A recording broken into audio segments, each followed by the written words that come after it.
people. Today, Julia Scotti is here gracing us with her style and her charm. Oh my God. You're gonna love her like I do. I met her in New Jersey at Letice Mitchell's Comedians Breakfast about 3 years ago. Here's her credits. Yeah, quarterfinals on America's Got Talent. Yeah, that's right, quarterfinals. Yeah, let's see us do that, right, guys? Has a best-selling CD, which I bought a copy of. Hello, boys, I'm back, and she's been featured on More Funny Women of a Certain Age on Showtime, and is the subject of a documentary entitled Julia Scotti, Funny That Way. And it's having its world premiere at the end of this month at the Film Festival. Welcome, Julia freaking Scotti. Hey, hi, Linda. How are you? Wonderful, Julia. What's going on? I'm trying to keep my cat, who's right to my right, from meowing too much. So I'm scratching her belly and Aw. talking to you, and scratching my own belly too, because it feels good. There's a first time for everything. I've never had anybody scratch their belly. So welcome to the show. Thank you for taking time for me in your busy life. Today, let's get right into it. Today, landmark decision finally coming out of DC. Yes. Glad to see it, right? Who would have guessed, right? It's a great day. It really is. Now, if we can just get the health insurance thing squared away too for trans people, life will be, well, it'll be better. Yes, indeed. Yeah. So you brought up the word trans. Don't get shocked, people. Stick with it. This is a lady who is a trans lady. And listen, we're all in this together. None of us are any better than anybody else, right, Julia? That's my philosophy. That's right. I guess, if you know me, you know where I stand on all of that stuff. Yes, so. indeed. And America knows you from America's Got Talent. You're one of the funniest comedians ever. I saw you in New York when you did Women of a Certain Age. You were there that night. One night. Where was that? Yeah, a little theater on the Lower East Side. Crane, yeah, the Crane. Uh-huh. Yeah, my gosh. Of a certain age. Yep. Carol Montgomery's thing. Yeah. I was so happy to get to hear you in person. You have no idea, and you just rocked that show. You rocked it. Tight Joe. I tell you, she's terrific. Carol Montgomery, just I can't say enough about her. She's single-handedly reviving older female comedians' careers. She's just she's just a wonderful human being and a good friend. She's an amazing person. I love talking to her. I got her on the show, and I have so much in common with her, like things that she stands for, that I stand for. It was a great time talking with her, finding her military connection, doing military tours. Yes. Holy Toledo. Yeah, it's really kind of cool. That's something I always wanted to do when I was younger. I don't know that my body could physically take it now, but I did want to do that. It was one of those things that just never happened.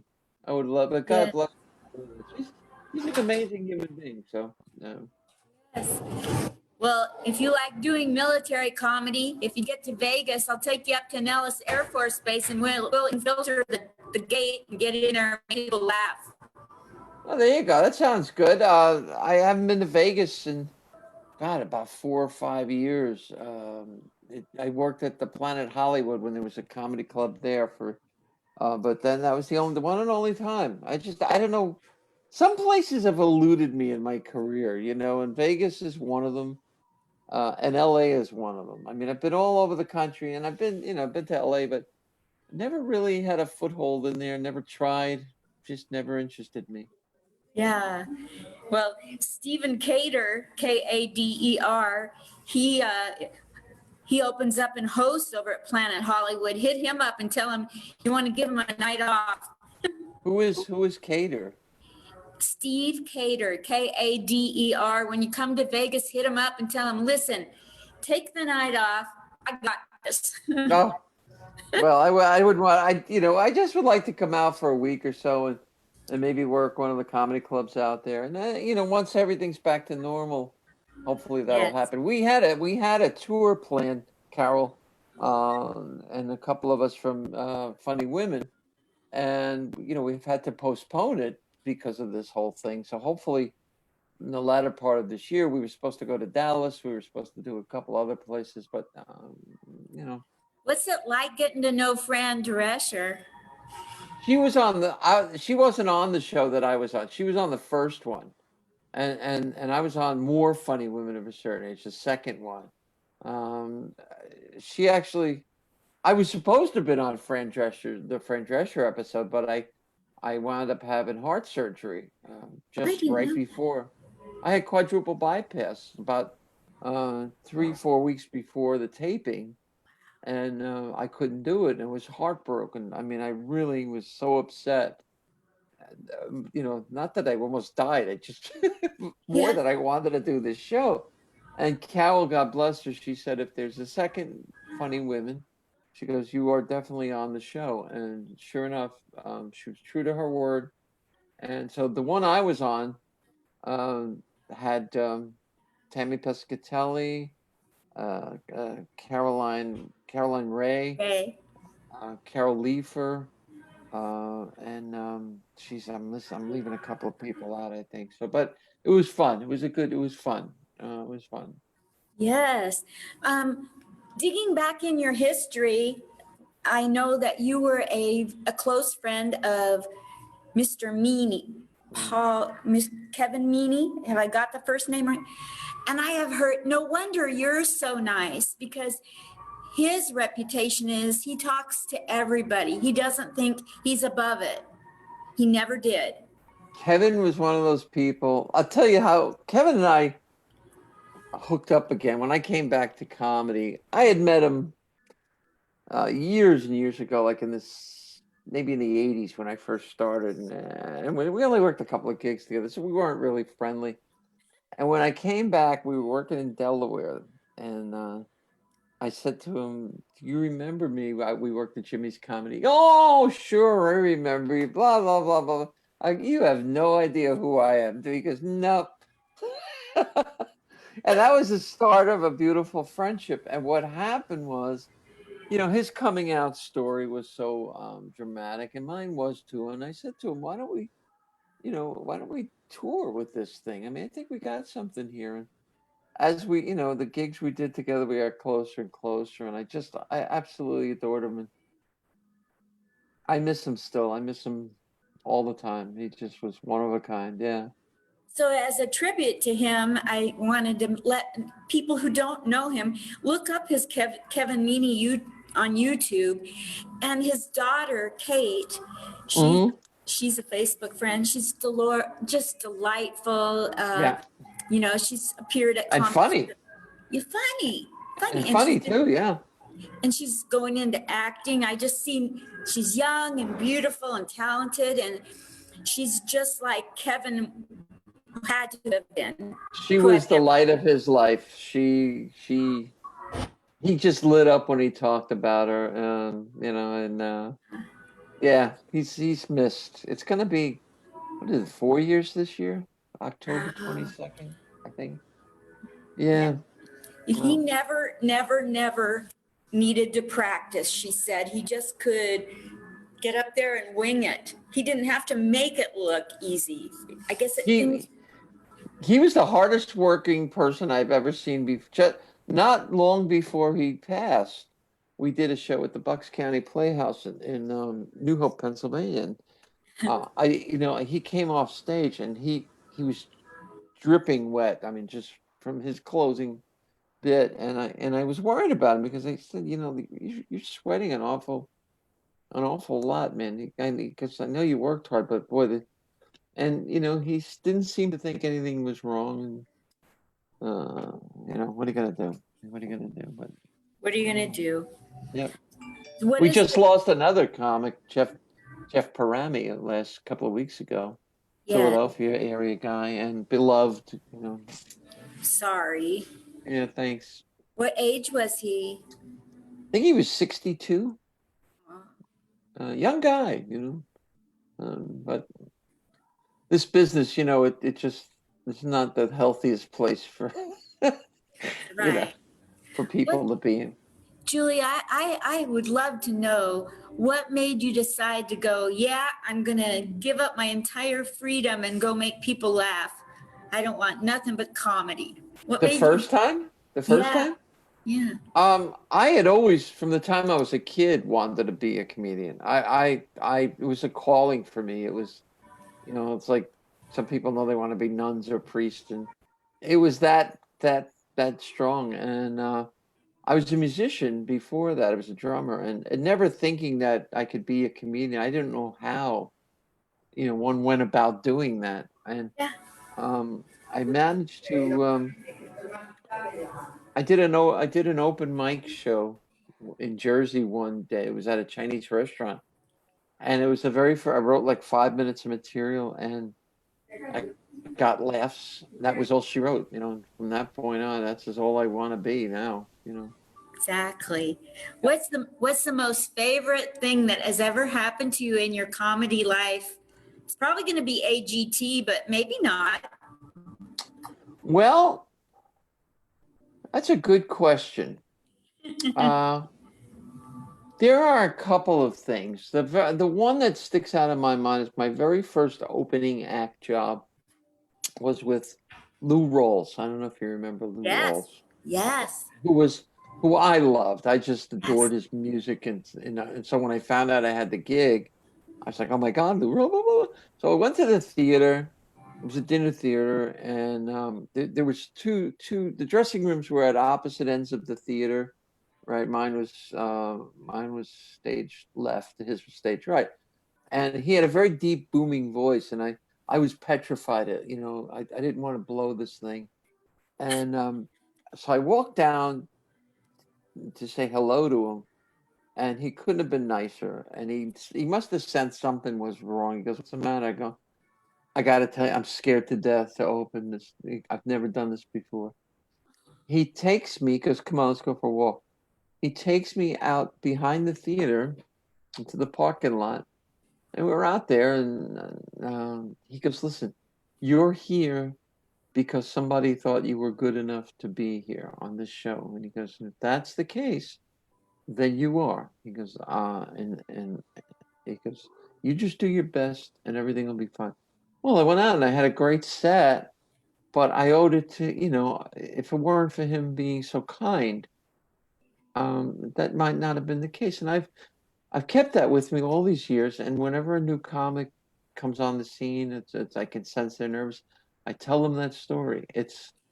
Um, so that's one of the memories that stands out, You're gonna most make in me my. cry. Well, he was a cool guy. It was nice when your idols turn out to be not assholes.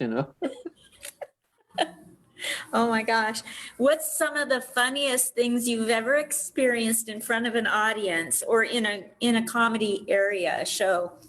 I'll tell you one of them. When I first came back from heart surgery last March, my very first gig was at a theater, and there was a play, that had been. We were there on an off night, so they had the scenery up for the play, and it was part of the set was they had a little garden, right, Uh-huh.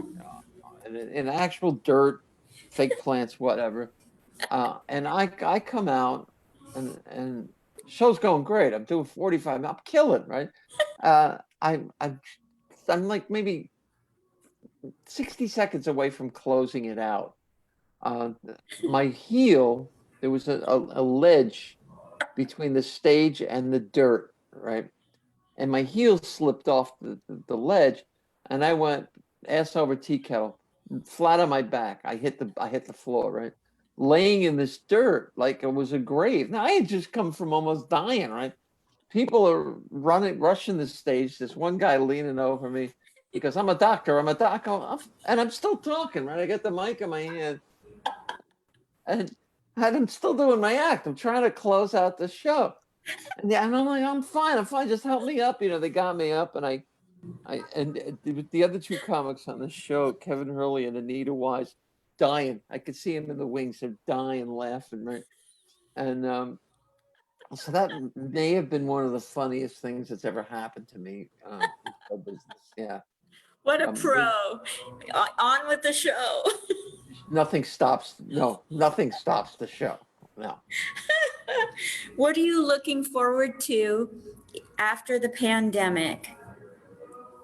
Wow. Well, the movie premieres at the end of the month at Nantucket.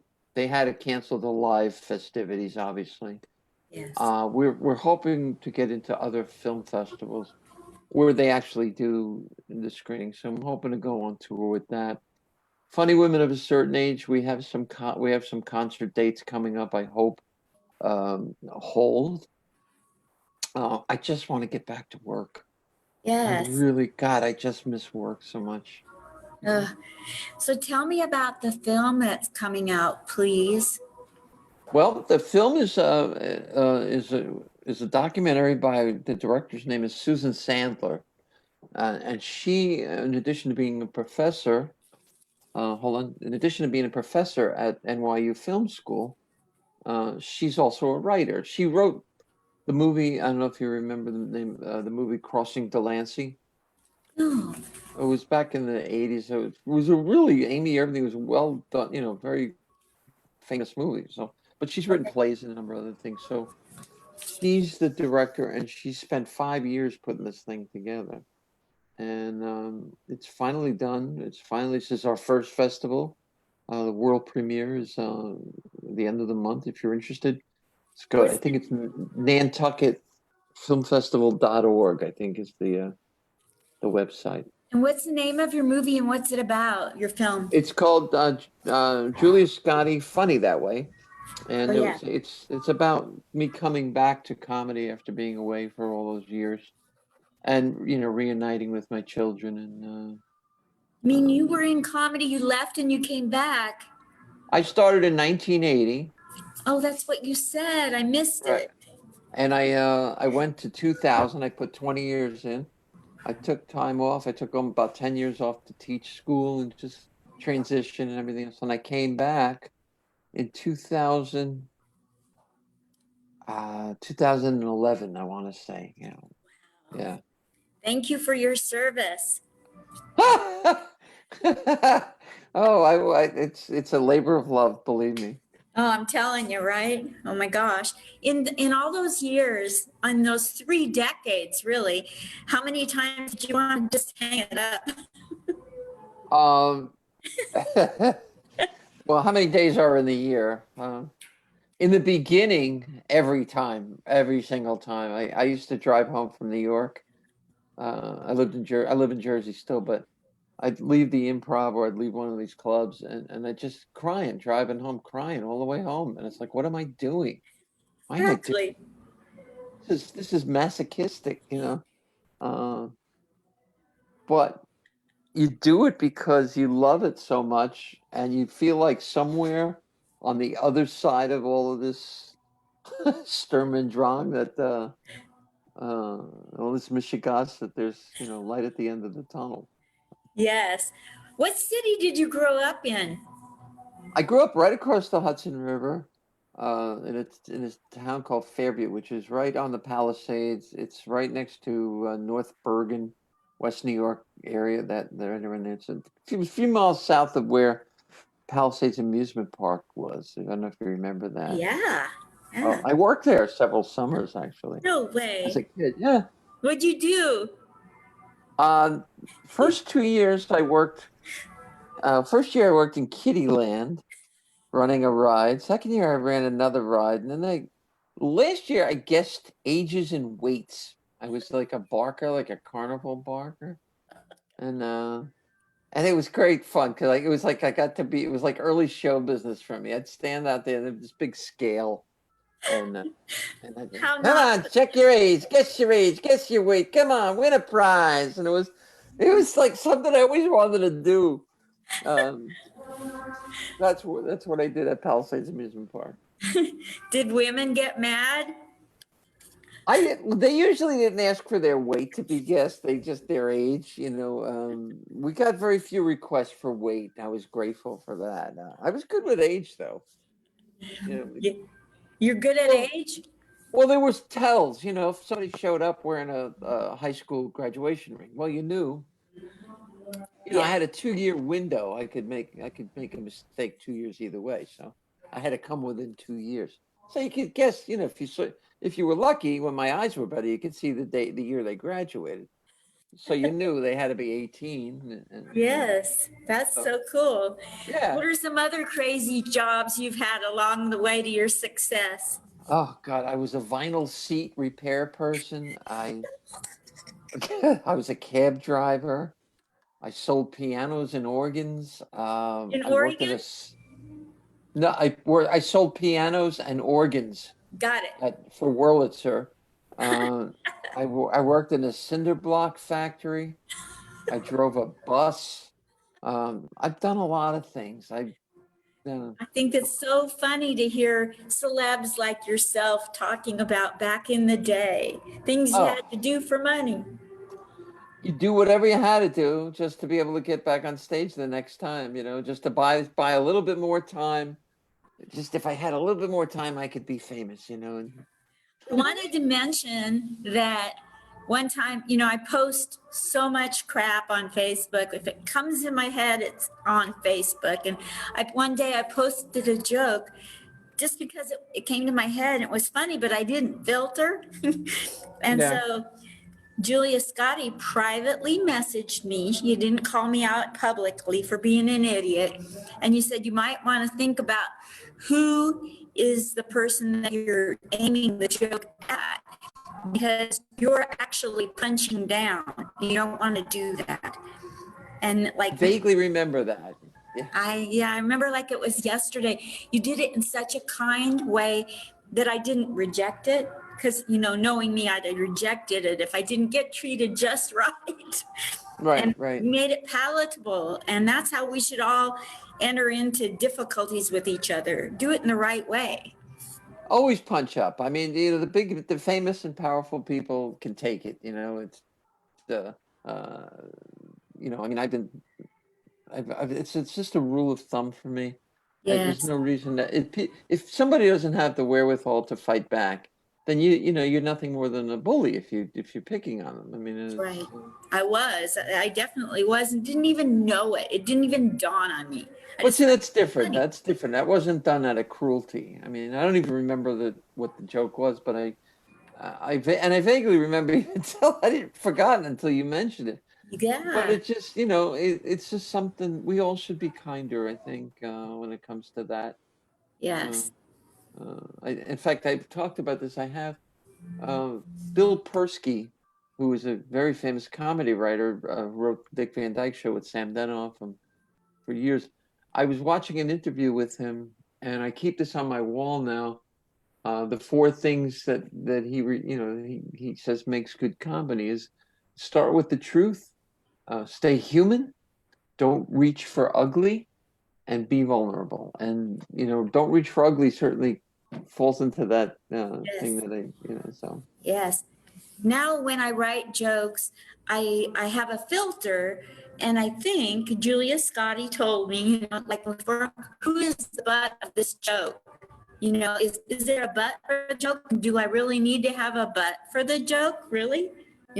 So I thank I you do for that. that. Yeah, I mean, I'm working on bits now that's the case, and I've taken out lines where I go, you know, it's not necessary for me to say this because it's implied already, and so I will drop it because I think it might be too, might be picking on somebody that um, Yes. you know can't fight back.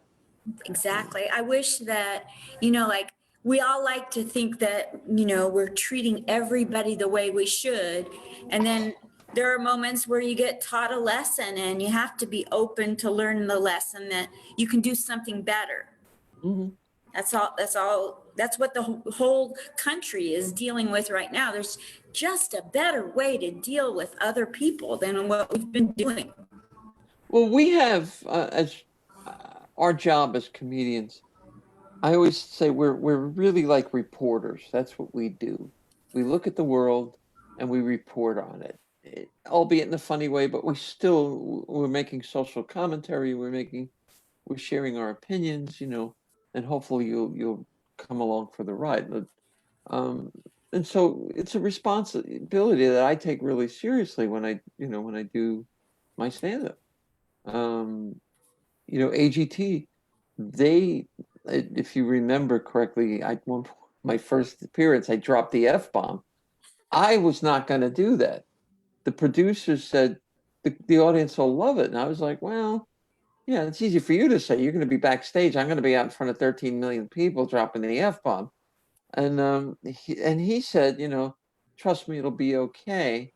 And so I had to believe this guy had been producing the show for like 12 years. I took his word for it, and everything worked out just fine. And the nice thing about that was I heard from kids and adults all over the world who were transitioning and going through their own hard times, and it was nice to know that I was able to help them even just by being there. I'm telling you something, like people who transition or have to come out, be brave enough to come out of the closet, let alone transition, go through so much mental torture in their lives until they get to the place where their body agrees with who they are on the inside. It must be just horrendous, and it must be so wonderful that you were there having a voice for others. Well, I officially came out in 1999, or actually 2000, early 2000. So I've been living this life for a long time now. But when I came out, there was really no internet to speak of. You never heard of transgender people anywhere. I mean, certainly not where I live. And it was a very lonely existence and a very frightening one. And a lot of people abandoned me, friends, people I thought were friends, family, and it was. I thought about ending my life at one point, and unfortunately, in the trans world, that's a very common thing. We have about a 41% suicide attempt rate in the trans community, which is insane. But I can totally relate to it. So anytime I can make my whatever success I've had, um, if I can bring that to the trans community and say, look, you can do this. It's not easy, but you can do this. You can survive this, and thrive. I do. Exactly. It gave me chills all over my body. Thank you. That's so beautiful. Well, I didn't mean to do that. That could be the coronavirus too. Well, you're so amazing. It could be. You're so amazing. I could talk all day with you, but I best let you go.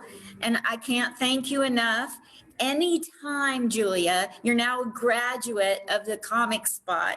Oh, Like that's a thing. And anytime you have anything to promote, tell me you want on for 5 or 10 and you're on. oh, thank you, Linda. I appreciate it. And thanks you for asking me. It's Are you nice kidding to. me? Yes. When I get out to Vegas, we'll have to have lunch or something. Let's do that. Okay. Okay. Sounds good. All right. Bye, Bye-bye. Julia, Scotti. Tell her goodbye, everybody. Bye-bye, everybody. Love you lots. Everybody's